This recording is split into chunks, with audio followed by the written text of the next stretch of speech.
Bem-vindos a mais um episódio de Truth Matters, A Verdade Importa. Aqui junto com Mackenzie Dribbett e Walter Weith, nós revelamos e expomos muitos dos mecanismos que influenciam os eventos ao redor do mundo. Em nosso último episódio, para aqueles que estavam aqui, nós falamos sobre um tema explosivo, grande reinício, e destrinchamos muitos aspectos olhando para líderes mundiais, analisando qual era a linguagem comum e o tema entre esses indivíduos e as organizações que eles representam. Falamos sobre o Fórum Econômico Mundial, as Nações Unidas e o Fundo Monetário Internacional. E uma organização dentro das Nações Unidas chamada Boa Vontade Mundial. Nós paramos da última vez em um tópico muito explosivo, no qual Walter nos apresentou o conceito da adoração luciferiana dentro da ONU. E nós não queremos que as pessoas acreditem naquilo que falamos. Pedimos que você, audiência, para abrir o site da Boa Vontade Mundial, que é lucis.org, e encontrar esse link chamado Serviço e o Plano Divino. Mas antes de irmos mais profundo nisso, Mackenzie e Walter, sejam bem-vindos a mais um episódio. Obrigado. Muito obrigado. Bem, nós estamos caminhando e pisando em um território interessante.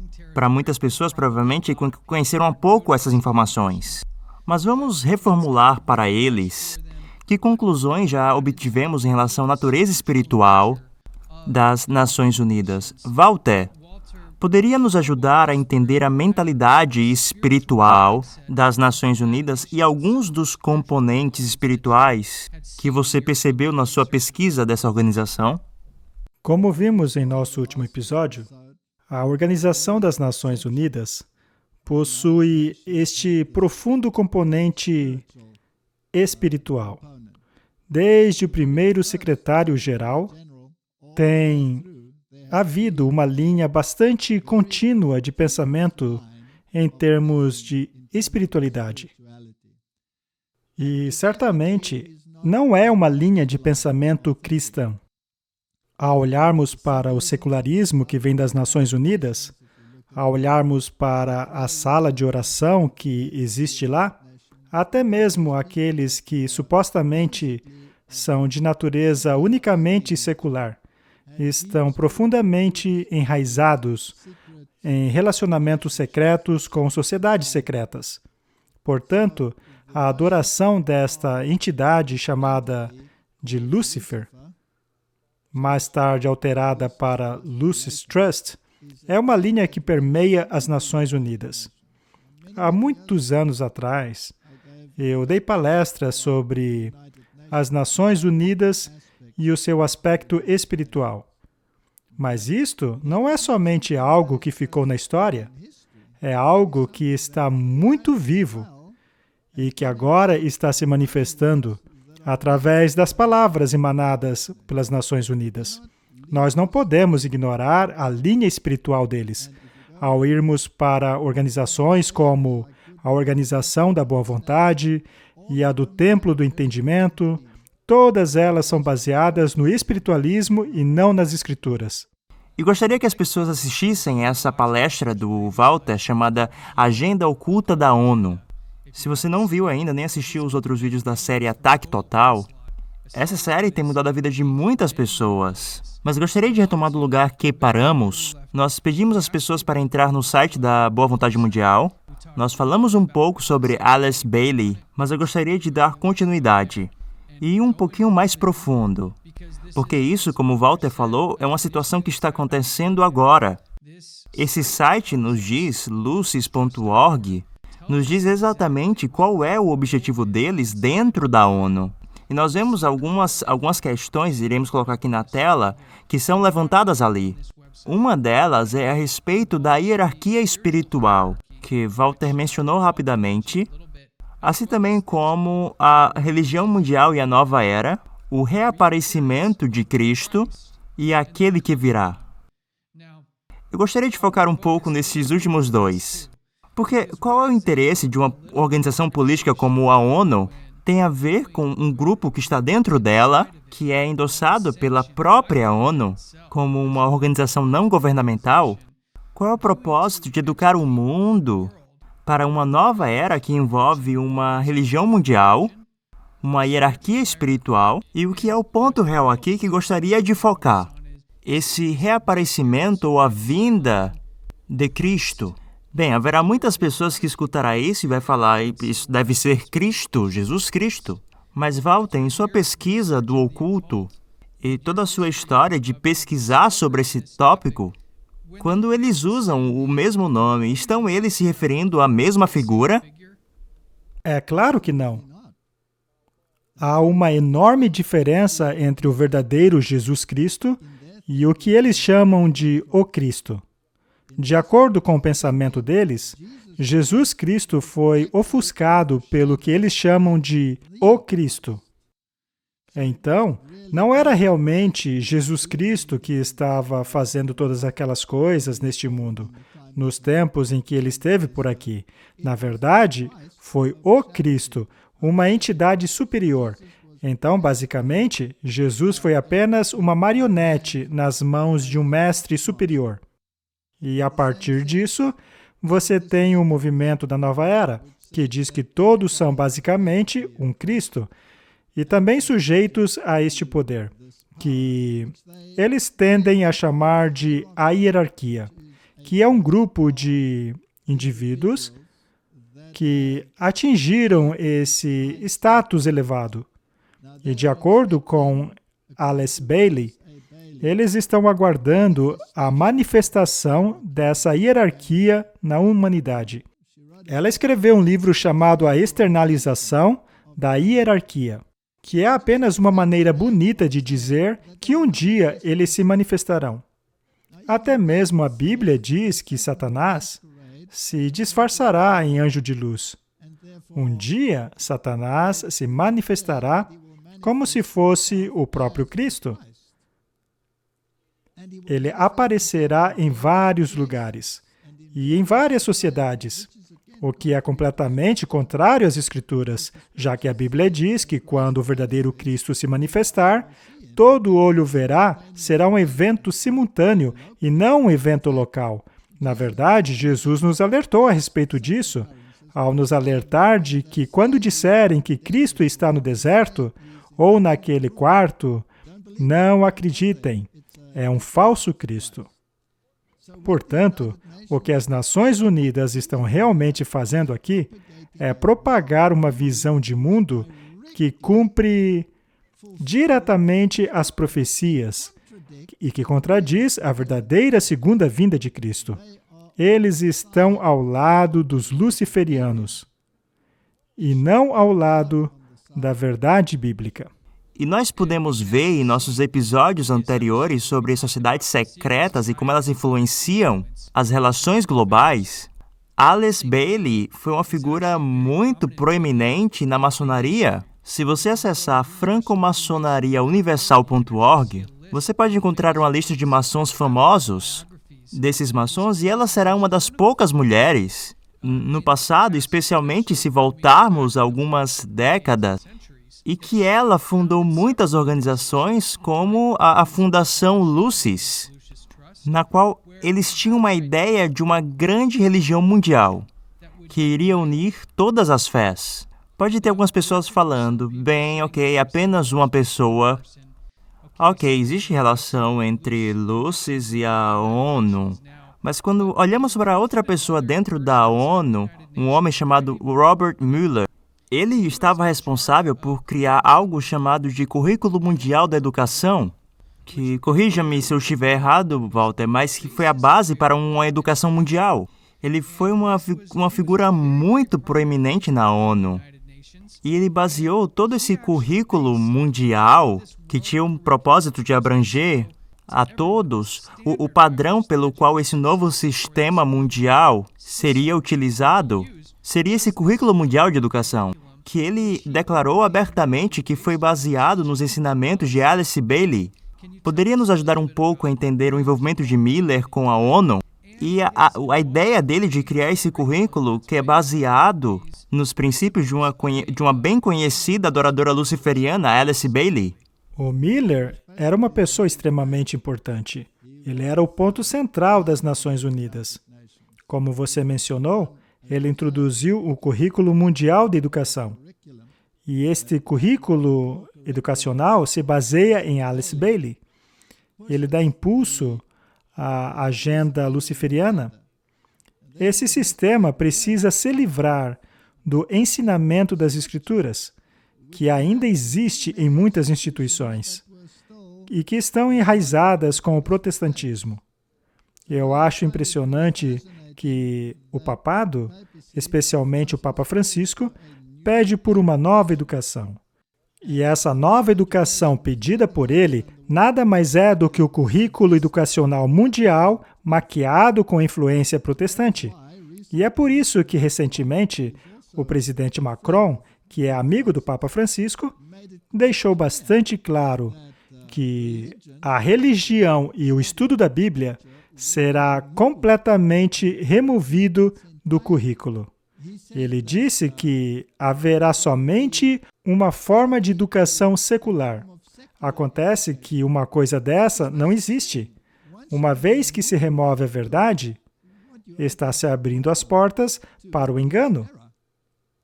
Se você remove uma forma de espiritualidade, isso irá automaticamente dar lugar a uma outra espiritualidade. Essa é a velha estratégia jesuíta de ensino contra ensino, que foi implementado para destruir a influência do protestantismo e que está sendo implantada em uma escala global. Bem, uma história incrível, mas não acaba apenas na história. Mas isso tem relações em comum com as pessoas comuns de hoje, com essa organização dentro da ONU, a própria ONU e a Fundação Lucis. Mackenzie, nos ajude a ter um pouco da noção o que podemos ver dessas pessoas proeminentes dentro dessa crise de saúde pública. Bill Gates e a Fundação Bill e Melinda Gates, e como eles se relacionam com algumas dessas organizações que falamos aqui. Isso é de fato muito interessante. Temos visto muito o Bill Gates na mídia. Ele está incentivando a vacina. Ele já mencionou muitas vezes isso. Nós não vamos nos aprofundar aqui agora sobre isso, mas ele tem dado muitas palestras a respeito das pandemias futuras que ele acredita irão acontecer. Agora, o interessante é que há 5 anos atrás, ele fez essa mesma previsão. Os pontos de vista dele são bastante interessantes, principalmente aqueles a respeito da superpopulação. Mas um fator interessante é a sua conexão com as Nações Unidas. Ele teve um acordo de cooperação estabelecido em 2004 entre a Microsoft e as Nações Unidas, o que é muito interessante. Mas não é apenas isso. Você pode ver aí na tela esta imagem, que, aliás, não pode mais ser encontrada, eles a removeram do website. Mas existe uma suborganização da Lucis Trust que é chamada de Novo Grupo Mundial de Servos. E um dos apoiadores financeiros deste grupo é a Fundação Bill e Melinda Gates. Portanto, vemos como eles estão conectados às Nações Unidas, mas não apenas isso. Eles estão conectados com a Lucis Trust, que é muito interessante. E qual é o papel? Porque eu fiz algumas pesquisas sobre Bill e Melinda durante esse período, porque eu estou um pouco interessado nessas conexões, agora que sabemos, e informando também a nossa audiência, como que essa hierarquia funciona e quem está no topo. Eu estava buscando essa conexão. Como é que eu encontro jesuítas? Como eu encontro o Papa? E encontramos que Bill Gates, apesar que ele não fala isso muito, e Melinda, são católicos devotos. A própria Melinda, por exemplo, se considera uma grande conhecedora das doutrinas católicas, incluindo a doutrina social do bem comum e algumas outras doutrinas sociais impactantes.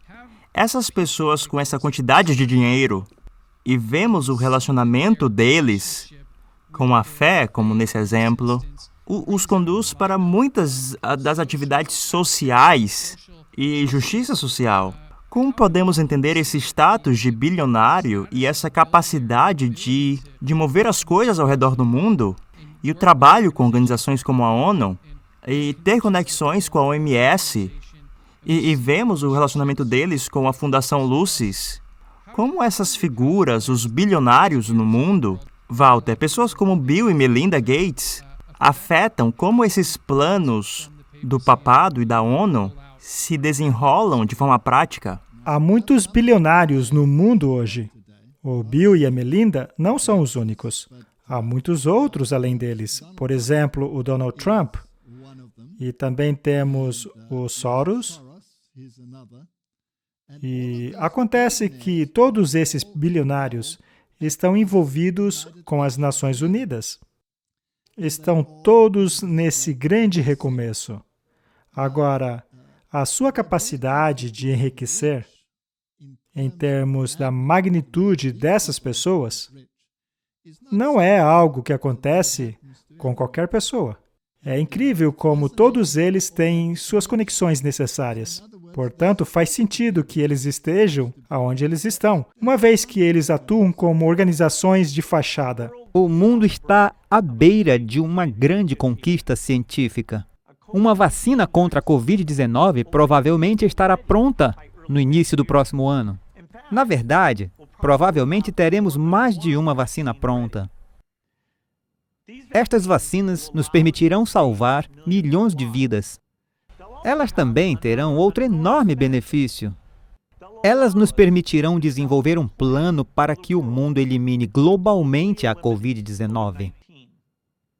Para atingir este objetivo de eliminação global, precisamos de 3 coisas: a capacidade de produzir bilhões de vacinas, o financiamento para pagá-las e os sistemas para entregá-las em todos os lugares. Uma vacina pode tornar o Covid-19 uma doença evitável. E ninguém precisa morrer de uma doença evitável simplesmente porque o país em que vive não pode pagar pela vacina. Mas você não precisa se preocupar com a visão de equidade para ver o problema apenas com o cenário dos países ricos. A única maneira de eliminar a ameaça desta doença em algum lugar é eliminá-la em todos os lugares. A solução não é envergonhar os países ricos que estão fazendo a coisa natural por querer proteger seu povo. A solução é aumentar amplamente a capacidade de fabricação para que possamos abranger a todos o mais rápido possível. Tem sido incrível ver essas empresas privadas concordando em expandir a capacidade de fabricação dos medicamentos usando as fábricas umas das outras. Temos uma série de acordos como este, mas é preciso ainda mais, especialmente para a vacina. É por isso que hoje estou entusiasmado em anunciar um novo acordo conjunto assinado esta manhã por 16 empresas farmacêuticas e a Fundação Gates. Neste acordo, as empresas se comprometem, entre outras coisas, a aumentar a produção em uma velocidade sem precedentes e assegurar que as vacinas aprovadas cheguem a uma ampla distribuição o mais cedo possível. Eles não são apenas pessoas interessadas na filantropia e no bem-estar da humanidade. Essas pessoas estão relacionadas no mais alto nível por meio das sociedades das quais elas fazem parte, e a riqueza que aparentemente está em suas mãos, na minha humilde opinião, não pertence a eles. Essa riqueza é colocada nas mãos desses indivíduos, para que assim elas possam atuar como organizações de fachada e servirem como escudo. Veja o Bill Gates, por exemplo. Ele não está levando um monte de críticas por causa das vacinas? O mundo protestante não está fazendo muitos ataques a ele, relacionando a marca da besta? E, aliás, a distorção que eles fazem da marca da besta não é uma doutrina protestante. Isso é a ação dos jesuítas. Mas o Bill Gates é apenas um para-raio. Enquanto ele está aí na mídia levando todas as pancadas, o verdadeiro mestre das marionetes está controlando tudo. O plano deles é inculcar na mente das pessoas um falso anticristo, uma falsa marca da besta, relacionando a um indivíduo extremamente rico, tornando assim essa disparidade entre rico e pobre ainda mais relevante. E apresentam essas pessoas como filantropos, como pessoas que querem o bem da humanidade, quando, na verdade, as evidências mostram que eles têm uma agenda totalmente diferente. Portanto, esses bilionários não são em si o poder. Esses bilionários que hoje financiam as Nações Unidas, uma vez que nações rebeldes, como os Estados Unidos, sobre o governo de Trump, retirou o seu suposto financiamento das Nações Unidas, esses bilionários, então, estariam fazendo esse papel. Mas isso é parte do plano, é apenas uma estratégia de para-raio, para desviar o raio do verdadeiro mestre das marionetes. E você disse muito bem, todos eles estão conectados a Roma, já que todos eles frequentam reuniões sediadas em Roma para discutir essas questões. Isso não é coincidência. Se visitarmos o site da Fundação Bill e Melinda Gates, veremos que o seu chefe executivo, Mark Sussman, eu vou ler direto da página. Diz assim: Mark se juntou às Nações Unidas quando fazia parte dos esforços para a implementação dos Objetivos de Desenvolvimento do Milênio, sob a então liderança do secretário-geral Kofi Annan. Ele ocupou diversos cargos nas Nações Unidas durante seu mandato de 6 anos, o que inclui conselheiro sênior para Política e Comunicações Estratégicas no escritório do secretário-geral e diretor de políticas no escritório do administrador do Programa de Desenvolvimento das Nações Unidas. Portanto, até mesmo as pessoas dentro da organização Bill e Melinda Gates vieram das Nações Unidas. Bem, os laços são facilmente encontrados. Nós não estamos especulando, não estamos fazendo conjecturas. Estamos tentando oferecer uma linha coerente de informação para você entender como esses componentes se encaixam. Mas existe ainda um componente que não levantamos, mas gostaria de falar agora. Nós olhamos para o componente espiritual, olhamos para o componente financeiro, olhamos também para o componente político ou civil, mas tem um grupo que talvez não seja muito conhecido e gostaria de levantar um pouco da atenção sobre eles, que engloba o componente social desse sistema. E essa é uma organização chamada o Clube de Roma. E tem algo bem interessante por trás desses think tanks, esses grupos de pesquisa. Você tem grupos desse tipo em todo o mundo, e esse é um dos mais antigos, e o mais consolidado e o mais prestigiado. Mackenzie, nos ajude a entender um pouquinho do Clube de Roma e como se relaciona com as coisas que estamos falando aqui. O Clube de Roma é um grupo de pessoas muito interessante. Apenas ao lermos diretamente de sua página, ali na seção Sobre Nós, vemos que o clube é constituído de muitos líderes de Estado, cientistas respeitados. É uma organização muito grande que começou em Roma, e por isso é chamada de Clube de Roma. E, basicamente, a sua linha de pensamento visa os resultados sociais, ou o aspecto social do mundo. Então, o que temos aqui? Temos o pessoal do dinheiro, que são os Bilderbergs. Temos o Clube de Roma, que são os caras que lidam com a parte social do mundo. E existem declarações muito interessantes de um livro que tenho aqui mesmo, em minhas mãos. Ele é chamado de 2052. Como nós temos o livro em mãos, nós vamos citar dele. Há muitas informações interessantes, mas ao mesmo tempo assustadoras dentro deste livro. Mas este não é o único livro do autor. Também temos esse, Os Limites do Crescimento. E antes de lermos algumas citações destes livros, eu gostaria de mostrar um vídeo que faz referência a este grupo e do seu, podemos chamar de estudo, chamado Os Limites do Crescimento.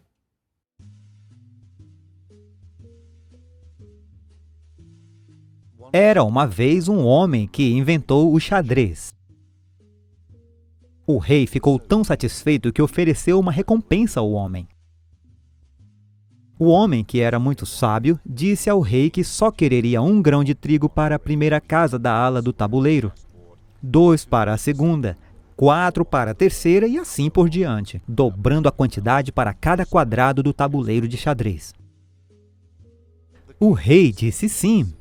E no final do jogo ele teve que desistir, pois não tinha mais grãos de trigo para pagar sua dívida. Essa é a natureza do crescimento exponencial, e nosso tabuleiro de xadrez é o planeta Terra. 40 anos atrás, um relatório de uma equipe de cientistas da MIT sacudiu o mundo. Eles projetaram e executaram o primeiro modelo global de computador, sugerindo que a humanidade deveria adaptar-se às limitações físicas do planeta Terra para evitar o colapso. Durante o último ano, um grupo da MIT observou o crescimento exponencial de nosso sistema social e econômico global. E chegamos a 5 conclusões básicas. Primeiro, há limites físicos para o crescimento, que, dadas as tendências atuais, são muito prováveis de serem encontradas já durante a vida de nossas crianças. Este crescimento vai parar, precisa parar e vai parar. Segundo, o resultado provável de chegarmos a esses limites se continuar.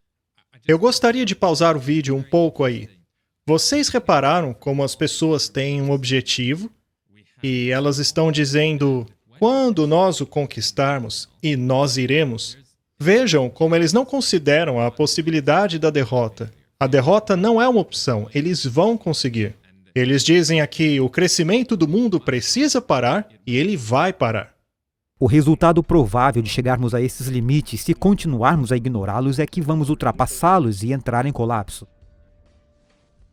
Eu acho que muitas pessoas encontraram uma nova maneira de se passarem por tolos ao não reconhecerem que há limites para a expansão humana.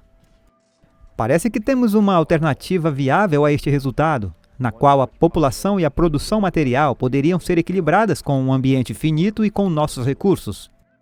Aprendemos que mais não é necessariamente o melhor, mas mesmo nossa grande nação tem que reconhecer seus limites. A quarta conclusão é que, de forma realista, serão necessários 50, 100 anos ou mais para chegar a essa alternativa de forma ordenada. Acreditamos antes e agora que não há limites para o crescimento e o progresso humano quando homens e mulheres são livres para seguir seus sonhos. E, finalmente, a cada ano que adiamos, diminuem nossas últimas opções.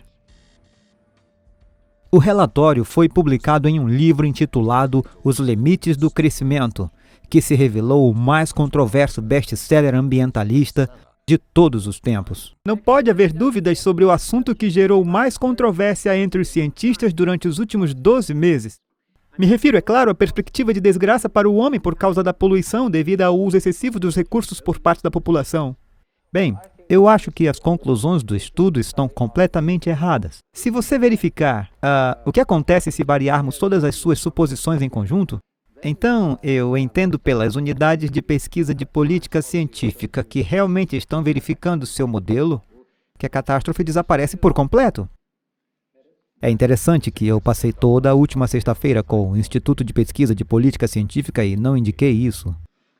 Bem, estamos desenvolvendo um debate. Quem falou com eles por último? Eu falei esta manhã.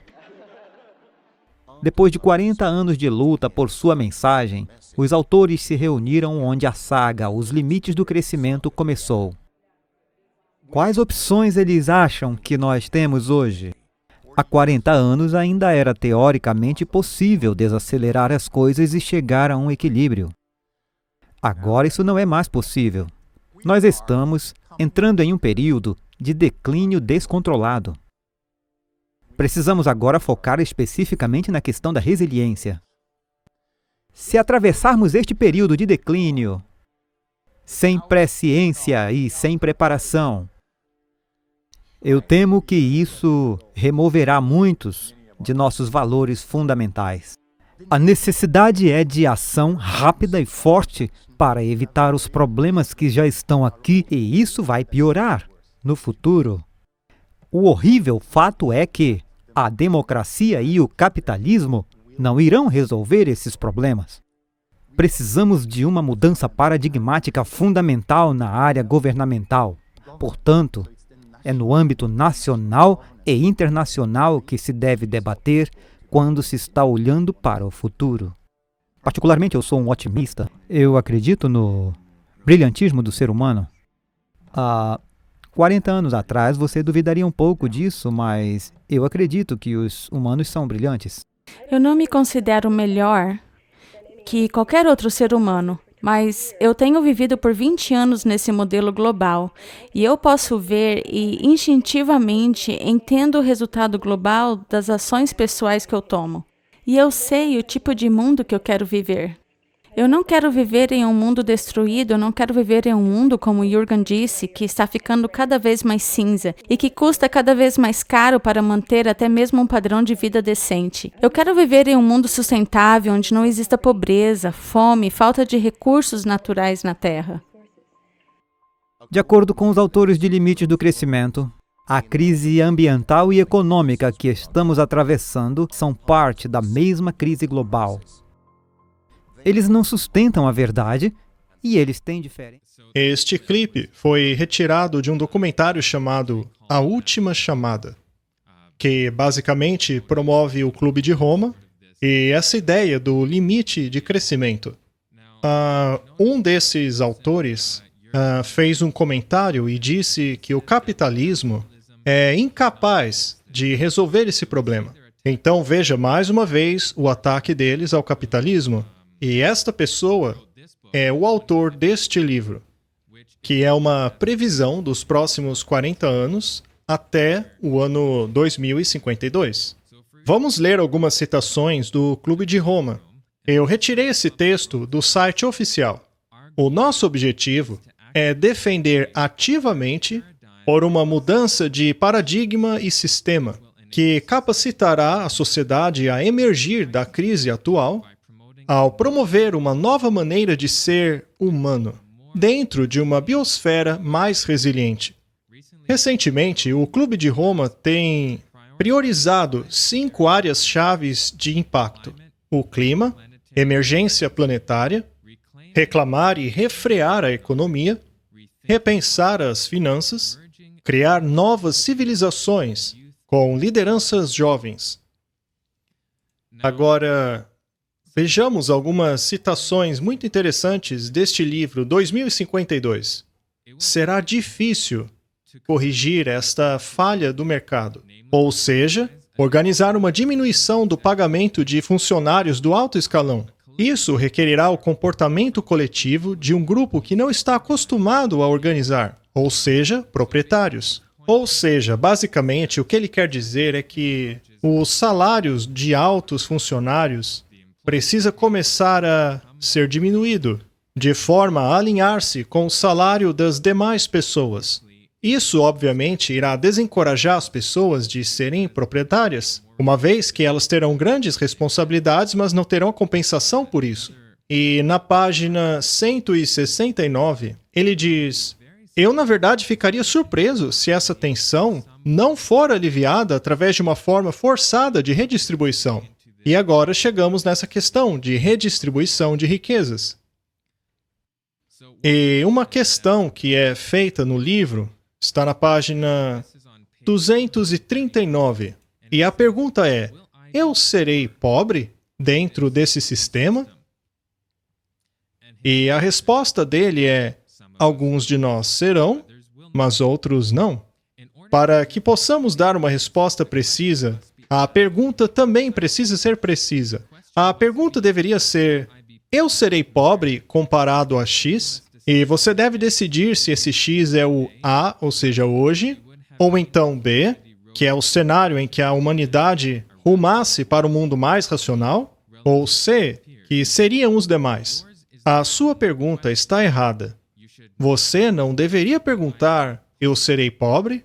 Na verdade, você deveria perguntar: eu ficarei mais satisfeito? Estar satisfeito com a vida é mais importante para você do que ser rico ou pobre? É a soma total de todos os aspectos da vida que determina o seu bem-estar, tanto agora como no futuro. Portanto, quando você avalia as implicações de minha previsão de maneira privada, procure julgar o que isto significará para o seu bem-estar e não o que significará para a sua renda. Muito bem, Walter. O que você tem a dizer a respeito dessas coisas? Tudo isso está absolutamente alinhado com o que o Fórum Econômico Mundial diz. Um de seus objetivos é fazer com que ninguém seja proprietário de nada. A renda de todos deve ser nivelada. Ou seja, implementar um salário universal para todos, para assim erradicar a miséria dos pobres. E é claro, se livrar da riqueza dos ricos. Este é um dos objetivos deles. Como você vê, eles não estão apenas interessados na redistribuição das riquezas, eles também focam no meio ambiente. E ao fazermos algumas pesquisas sobre a questão do meio ambiente, vemos que até mesmo a Greta Thunberg, que faz parte da estratégia da juventude mencionada por eles, através de seus pares, está conectada ao Clube de Roma. Todos eles, portanto, estão relacionados e, como temos visto, tem havido muitos apertos de mão entre Greta Thunberg e o Papa Francisco. Então, mais uma vez, temos essas conexões intrigantes. Tudo isso faz parte do plano maior, que eles estão tão interessados em implementar. Eles estão utilizando uma estratégia bastante típica, na qual se tem, digamos, uma classe bastante produtiva, que então atinge um crescimento exponencial e que mais tarde acaba sofrendo um enorme colapso. Temos então ciclos entre crescimentos massivos e colapsos massivos. Eles estão aplicando esta estratégia no mundo e ao mesmo tempo dizendo que a humanidade precisa de um equilíbrio. E a única maneira de atingir esse equilíbrio é, em primeiro lugar, controlar a natalidade e, em segundo lugar, garantir que os recursos não sejam explorados. É por isso que ouvimos tanto a palavra sustentável em seus discursos. Chegaríamos, então, neste ponto, em que não possuiríamos nada, não exploraríamos nada, não seríamos explorados, não haveria mais picos ou quedas nos gráficos, pois estaríamos todos no mesmo nível. E era assim que funcionava a Idade Média. Agora, a pergunta é, se isto acontecer, o que acontecerá com a iniciativa humana? O que acontece com o incentivo humano? A resposta é simples, irá para a lata do lixo. Nós precisamos nos perguntar se o homem, se a humanidade foi projetada para a constância ou projetada para o crescimento constante. A resposta a essa pergunta é relacionada a um aspecto filosófico bastante profundo, na verdade, um aspecto religioso. Afinal, quem gostaria de estar numa situação de parâmetros constantes, invariáveis, já definidos, ou seja, escravidão? Um cenário em que não somos nada mais do que uma engrenagem, cuja única função é servir o meio ambiente. Será que não seria melhor um cenário em que o ser humano é capaz de explorar o seu potencial? Cada um deve decidir de qual lado desse debate desejam estar. Eu agora vou ler mais uma citação do mesmo livro. Ela também é interessante porque, na citação anterior, ele diz que a nossa preocupação se baseia em estarmos satisfeitos. Agora, para você e para mim, esta definição de satisfação pode ser diferente da deles. Então, vejamos o que eles dizem aqui na página 332. A pergunta aqui é, o que deveríamos fazer? Ele diz, não ensine os seus filhos a amarem a natureza. Quando você vê os seus filhos sentados em frente ao computador e se perguntar se ele não deveria estar brincando na natureza, você deveria segurar a sua vontade de interferir. Ao ensinar os seus filhos a apreciarem a solidão da natureza, você estará ensinando ela, e é interessante que eles sempre utilizam o pronome ela quando estão falando de seus filhos. Mas enfim, você estará ensinando ela a amar algo cada vez mais difícil de se alcançar. Você estará aumentando as chances da criança de ser infeliz. Ou seja, segundo eles, Nós ensinamos a satisfação aos nossos filhos ao não incentivá-los a ter algo que não poderão ter. Agora, mais à frente, na mesma seção do livro, diz assim: essa transferência de valores é benéfica, no senso de ensinar a criança a amar o ambiente no qual elas vivem, mas somente se a sociedade evoluir gradualmente. Se a sociedade evoluir muito rápido, os conselhos dos mais idosos tornam-se irrelevante e, em circunstâncias desfavoráveis, a cuidadosa inoculação de valores transmitidos pode causar uma infelicidade incurável. E mais ali no final da página, diz assim: seria muito melhor nutrir uma nova geração que encontre paz, calma e satisfação na vida agitada das megacidades e com uma música interminável sendo canalizada aos seus ouvidos. Isso não parece um lugar tranquilo, uma cidade agitada com música sendo tocada constantemente em seus ouvidos? Mas o que vemos aqui é a busca de infundir essas ideologias dentro da cultura. Esse conceito de think tank, grupos de pesquisa como o Clube de Roma e o Instituto de Brooklyn, ou a Sociedade Real, essas são organizações que, e eu gostaria de ouvir a opinião de vocês sobre isso, é o propósito desses grupos formular meios acadêmicos para difundir essas ideologias dentro da cultura? Porque enquanto estamos aqui falando sobre o grande reinício, o que está acontecendo atualmente e as peças que se conectam com isso, nós entendemos que eles estão buscando alguns dos direitos fundamentais que os Estados Unidos, por exemplo, tiveram como fundamento. Os direitos individuais, as liberdades individuais, o direito de ter propriedade. E você pode encontrar nos documentos de ensino social da Igreja Católica, que data lá do século XV e XVI, o conceito que ter propriedade privada só é bom se estiver sujeito ao bem comum. Então, você tem essas ideologias que derivam das filosofias, doutrinas que vêm de muitos séculos atrás. Elas encontram espaço nesses grupos de pesquisa e são estrategicamente disseminadas.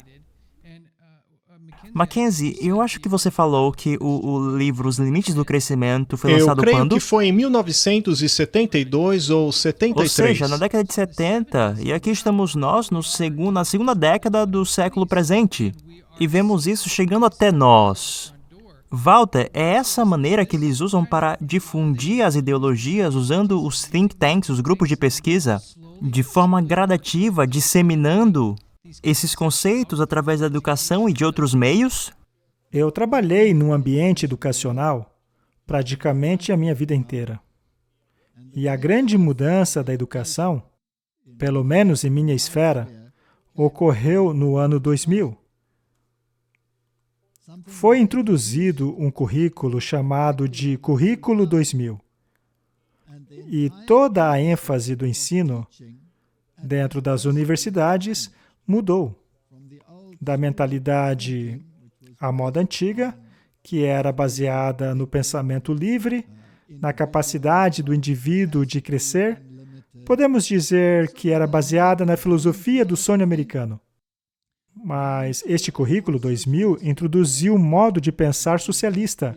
E, pelo menos aonde eu atuava, essa mudança foi quase que imediata. Em um período muito curto de tempo, a mentalidade antiga foi desmantelada e substituída por uma socialista, que possuía discursos marxistas extremamente pesados, que passou a ser gradualmente ajustada, de forma que terminamos com o tipo de educação que temos hoje. Tem havido, portanto, muita preparação para se trazer esses pensamentos, para se conseguir esse chamado igualitarismo, que corta as cabeças e as caudas. Mas isso não ocorre apenas ao nível do indivíduo, mas também ao nível nacional. E as guerras têm tudo a ver com isso. Não se pode ter uma nação que invada as nações vizinhas. Todas precisam estar no mesmo nível. ao considerarmos os tumultos na Europa, em que cada nação tentava exercer supremacia sobre a outra, até chegarmos às guerras napoleônicas, em que uma nação tenta impor a sua vontade, e então temos o surgimento da Alemanha nazista, no qual a nação com maior poder econômico precisava ser domada e colocada no mesmo nível filosófico das outras nações. Isso resultou mais tarde na União da Europa, em que todos têm uma mesma voz. Mas alguns precisam financiar essa voz mais do que outros. Estes, então, têm que ser explorados, para que haja igualdade no nível deles. Isso, então, ocorre no nível nacional, só que hoje estão fazendo a mesma coisa em um nível individual. Haverá muitas pessoas que se sentirão cerceadas, se sentirão oprimidas, e, ao mesmo tempo, haverá milhões e milhões de pessoas, ou seja, os pobres, que se sentirão elevados. E a lei das massas implementará esse sistema, já que os números favorecerão o sistema. Esse é um conceito tão interessante, pois, se isso for verdade, podemos ver as coisas que estão sendo ditas agora e ver como elas se desenvolverão no futuro. Nesse livro 2052, ele nos dá um mapa em direção a menos e menos daquilo que aqueles que vivem nas nações chamadas ricas estão acostumados. Um certo padrão de vida que será demonizado e parte por parte desmontado. E talvez algumas pessoas estejam pensando, bem, isso é tudo muito teórico e não muito prático. Mas, na verdade, existe um documento chamado Declaração de Vancouver sobre os Assentamentos Humanos, que traz tudo isso à vista e torna tudo uma aplicação mais prática, mais do que uma posição ideológica de um grupo de pesquisa. Mackenzie, você trouxe o documento. O que esse documento, chamado de Declaração de Vancouver sobre Assentamentos Humanos, fala em relação a algo tão fundamental como o direito à propriedade privada? Muito bem. Se nós voltarmos um pouco em nossa conversa, vemos que existe essa agenda chamada 2030. Nós mencionamos ela no episódio anterior. E nós vemos isso até mesmo naquele clipe do George Bush Sr., a Agenda 21. A Agenda 21 foi sediada no Rio de Janeiro. Foi chamada de o Encontro do Rio, no qual eles apresentaram este documento chamado Agenda 21. E este documento, basicamente, era um ato climático que delineava como eles implementariam aquilo na sociedade, nesta nova ordem. É a isso que o George Bush se referia quando disse a nova ordem mundial. E então ela foi ajustada, ou melhor, renomeada, para a Agenda 2030. Agora, precisa haver uma aplicação local para todas essas coisas. E se você é canadense, você provavelmente está se perguntando se isso realmente é algo que vai acontecer. Então, nesta Declaração de Vancouver, que citaremos agora mesmo, fala sobre terras, sobre propriedade de terras. Isso está na seção D, chamada Terra, no item 10º da agenda. Eu peço que prestem bastante atenção nas palavras aqui. A Terra, por causa de sua natureza única e do papel crucial que exerce nos negócios humanos, não pode ser tratado como um bem ordinário. Portanto, a Terra não é algo que você simplesmente pode comprar e possuir. Controlada por indivíduos e sujeita às pressões e ineficiências do mercado. A propriedade de terra privada também é um instrumento principal de acumulação e concentração de riqueza e, portanto, contribui para a injustiça social. Se não for controlada, pode se tornar um grande obstáculo no planejamento e implementação de esquemas de desenvolvimento. Justiça social, renovação urbana e desenvolvimento, as provisões de moradias decentes. Lembre-se que precisamos estar satisfeitos com essas moradias. Moradias decentes e condições saudáveis para o povo só podem ser atingidas se a Terra for usada para o interesse da sociedade como um todo. Ou seja, segundo eles, você não pode possuir individualmente uma Terra, pois isso tornaria o problema ainda pior. O problema da desigualdade. Então, a base desse argumento, algo que temos escutado nos últimos 2 episódios, é que desigualdade é um problema que precisa ser resolvido. E bem no centro dessa desigualdade está capitalismo e a democracia. E assim somos confrontados com algum sistema de governo que substitua. Walter, qual será o sistema que eles irão preferir, já que eles buscam remover a democracia e o capitalismo como os norteadores principais do governo? Isso daí é pura justiça social católica. Isto é a Fratelli Tutti aplicada em seu grau máximo. É isso que eles querem. Agora, isso não começou recentemente. E precisa ser universal, não é? E porque precisa ser universal, precisa cruzar fronteiras. Muitos anos atrás, eles começaram o que foi chamado de parques nacionais transfronteiriços.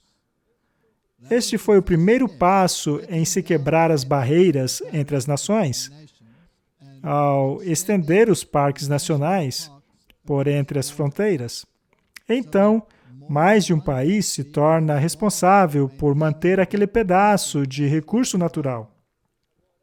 Agora, a ideia dessas pessoas é arrebanhar as pessoas em megacidades, que na verdade serão centros de controle, e expandir essas áreas nacionais sem o impacto da população humana. Você sabe, para o bem do meio ambiente, que é aí que a agenda climática passa a atuar. O objetivo principal da agenda ambiental vai além da expansão de áreas naturais e áreas nacionais. Mas eles pretendem desapropriar as pessoas que agora ocupam esses espaços, a fim de arrebanhá-las nas cidades. Você não acha interessante que, no mundo, existam megacidades que foram construídas e, no entanto, estão desocupadas? Veja essa cidade na China, por exemplo. Elas, com certeza, não foram construídas sem razão alguma. Deve haver uma agenda por trás.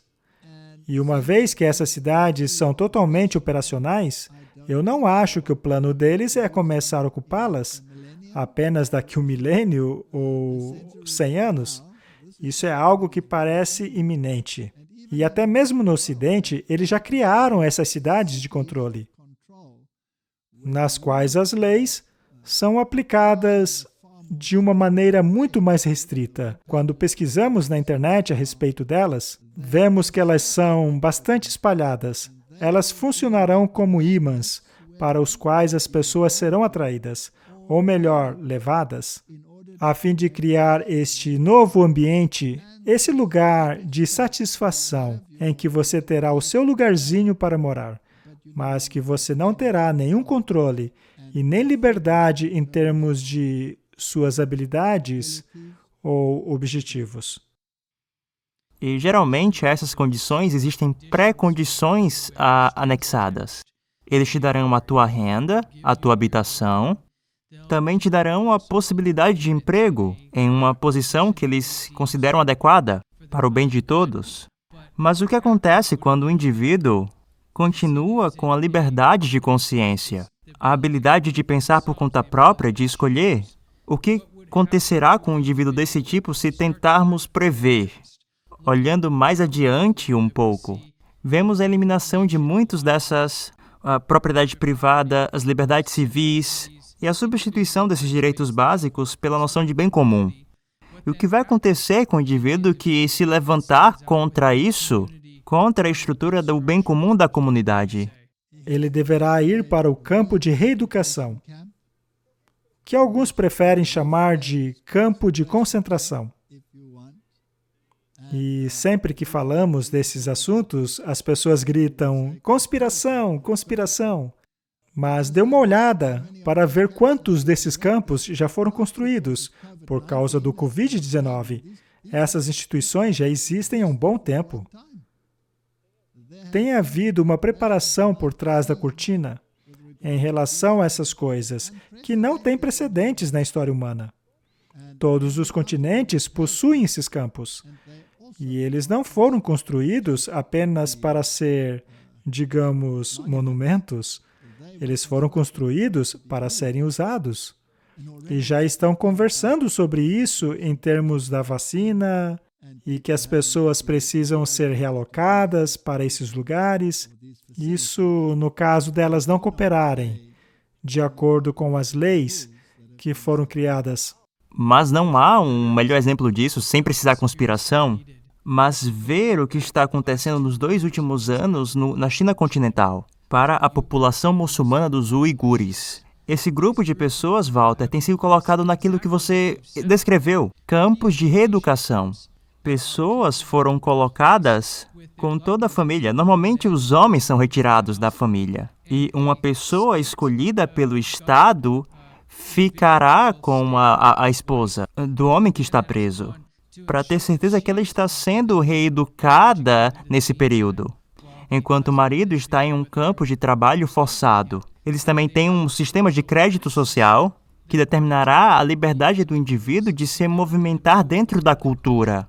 Isso tudo parece uma distopia, mas já está em funcionamento em uma das maiores e mais populosas economias do mundo. E alguns argumentam que o principal líder emergente em muitas áreas relacionadas ao status global, incluindo o estabelecimento de pactos com outros países, tirando os Estados Unidos como Rússia, Índia e outras nações individuais, para suplantar, na tentativa de suplantar os Estados Unidos como um poder global. Eu acho que não seria muito inteligente para pessoas considerarem essas coisas como impossíveis, quando temos exemplos reais dessas coisas que estão acontecendo agora no mundo. Mas alguns poderão dizer, bem, isso acontece na China, nunca vai se expandir para o resto do mundo, como as nações do primeiro mundo, Inglaterra, Estados Unidos, Canadá, França, Alemanha. Mas eu diria, veja, o que a Covid fez. Levou muitas dessas táticas que estão sendo usadas na China, tudo, desde o uso das máscaras, a restrição de locomoção, até o monitoramento das comunicações e das locomoções. Você não vai dizer que essas coisas são semelhantes ao que a China tem feito e sido admirada no passado? Com certeza. Eles só precisam das circunstâncias corretas para implementar aquilo que costumava ser visto de maneira negativa no passado. De repente, todos estarão na mesma página. More você no Oriente ou mesmo no Ocidente, isso tudo é orquestrado. Não é coincidência. É interessante que você falou sobre a necessidade das circunstâncias corretas. E repetidamente, durante os 2 últimos episódios, nós vimos muitas vezes que esses indivíduos que lideram essas organizações reconhecem nessa crise de saúde pública uma grande oportunidade. E eles não estão temerosos de demonstrar que eles acham que esta é uma grande oportunidade de criar mudanças rápidas e drásticas em sociedades que já foram estáveis e normais. E falamos sobre a China e seus elementos que podem se expandir por todo o mundo. Já vimos, por meio das restrições da Covid-19, que a abordagem chinesa já tem sido implementada em diferentes sociedades, coisas que nunca fizemos. Neste sentido, nós tivemos algo aqui no Canadá que toma esse aspecto educacional, esses campos que você estava falando, para um outro nível. Porque você está certo, Walter. As pessoas dirão que estamos indo no caminho errado, indo por caminhos tortuosos. Mas este não é o caso. Recentemente vimos nos sites do governo canadense algumas considerações que mostram que esse é um ponto considerado, que campos de isolamento relacionados à crise de saúde pública será algo real. E eu quero colocar aqui para nossa audiência um vídeo que vem lá do governo canadense, dentro da estrutura parlamentar onde eles estavam debatendo esse ponto. Vamos escutar. A próxima pergunta do membro de Lanark, Frontenac Kingston. Obrigado, orador. Minha pergunta é para o primeiro-ministro. Em minha pergunta suplementar de ontem, perguntei a este governo se o povo de Ontário deveria se preparar para os campos de internação. Em setembro, o governo federal lançou uma convocação à manifestação de interesse para que empreiteiros forneçam, providenciem e administrem campos de isolamento de quarentena em todas as províncias e territórios do Canadá. Estes campos de isolamento, entretanto, não estão limitados a pessoas com Covid, mas fornece uma ampla possibilidade para muitas pessoas serem detidas.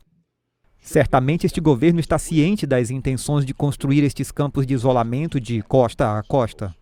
E minha pergunta ao primeiro-ministro é: quantos desses campos serão construídos? E quantas pessoas este governo espera deter?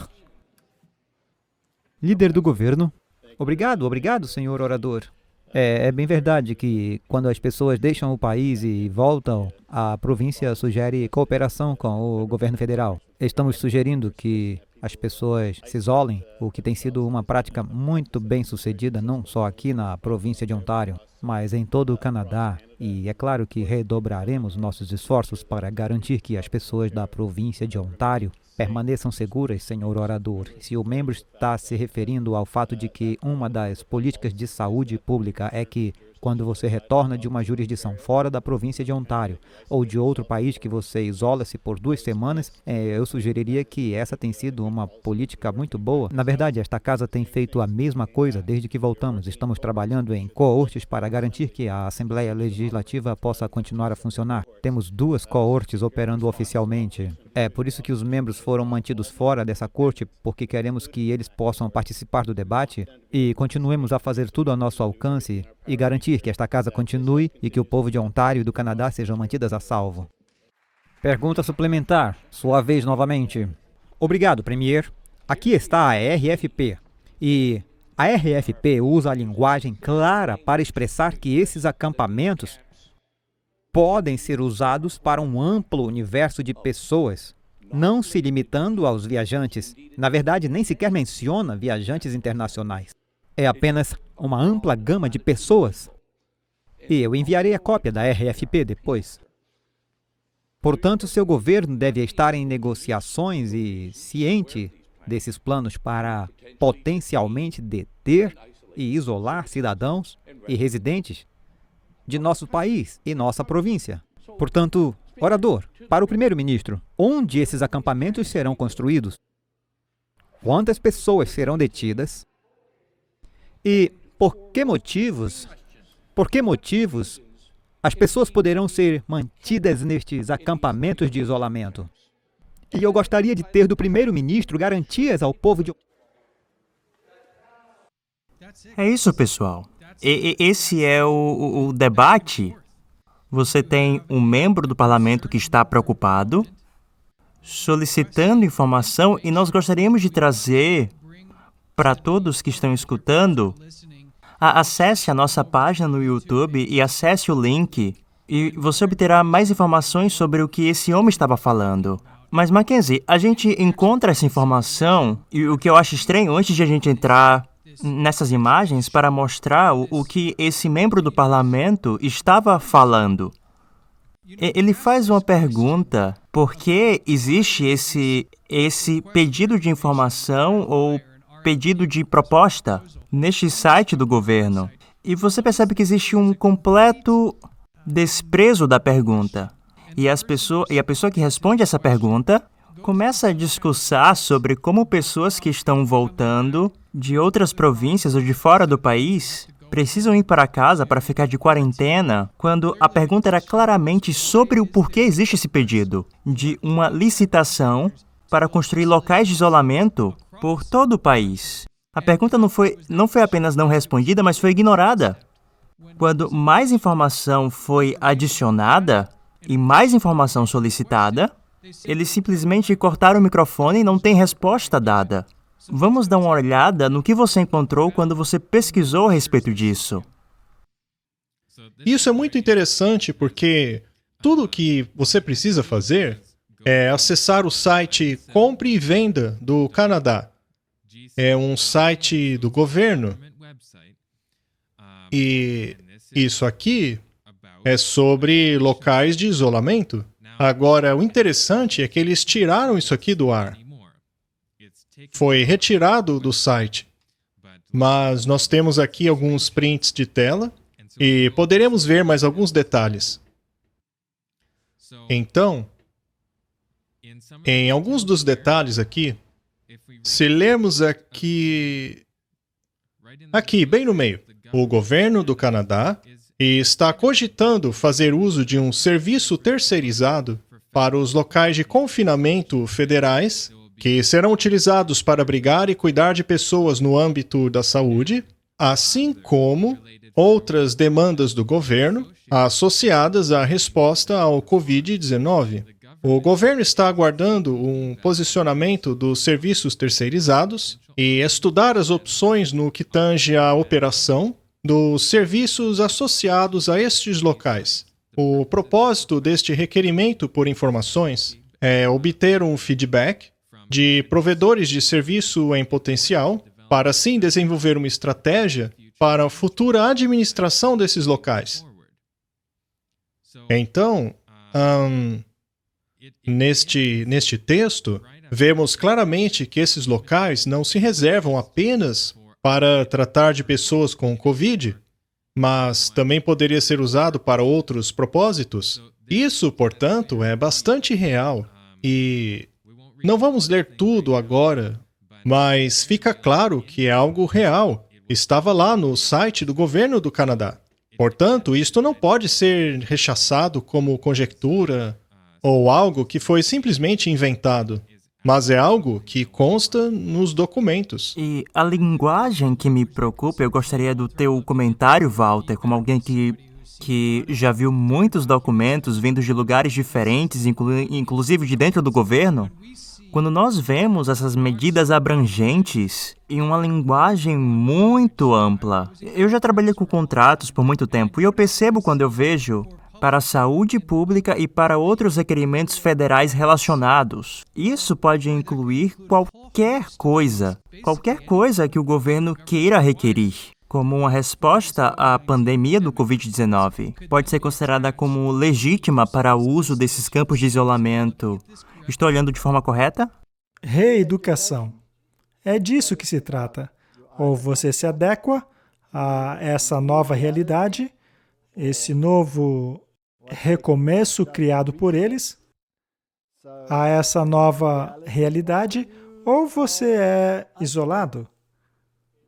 Eles utilizarão incentivos, muitas pessoas terão suas dívidas perdoadas, caso se conformem a essa nova diretriz. Elas não serão donas de nada, mas pelo menos serão felizes, não é? Elas vão se conformar. Agora, eu acho interessante que eles falam sobre construir essas coisas, mas na verdade, se você pesquisar um pouco na história, você verá que já estão construídos. Bem, isso deve trazer conforto para todos nesse ponto do jogo, onde literalmente, semanalmente, parece que as coisas estão mudando para pior, não melhor. Bem, mas isso nos leva para o final do nosso episódio.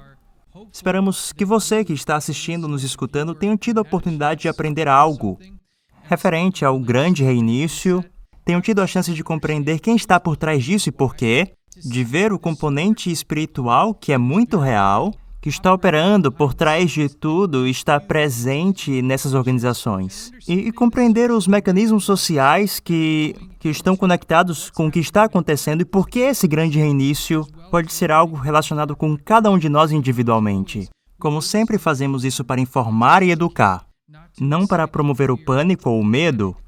Aliás, em breve falaremos sobre o que você e sua família podem fazer para se preparar e ter a esperança que algo melhor está vindo no futuro. Walter e Mackenzie, admiramos a profundidade com que vocês trataram esses temas importantes. Obrigado. Obrigado. Obrigado. Esperamos vocês no próximo episódio. Em breve estaremos olhando na próxima fase desse plano, que inclui algo chamado a economia de Francesco e outras coisas relacionadas a essas questões. Obrigado por estar conosco. Até mais.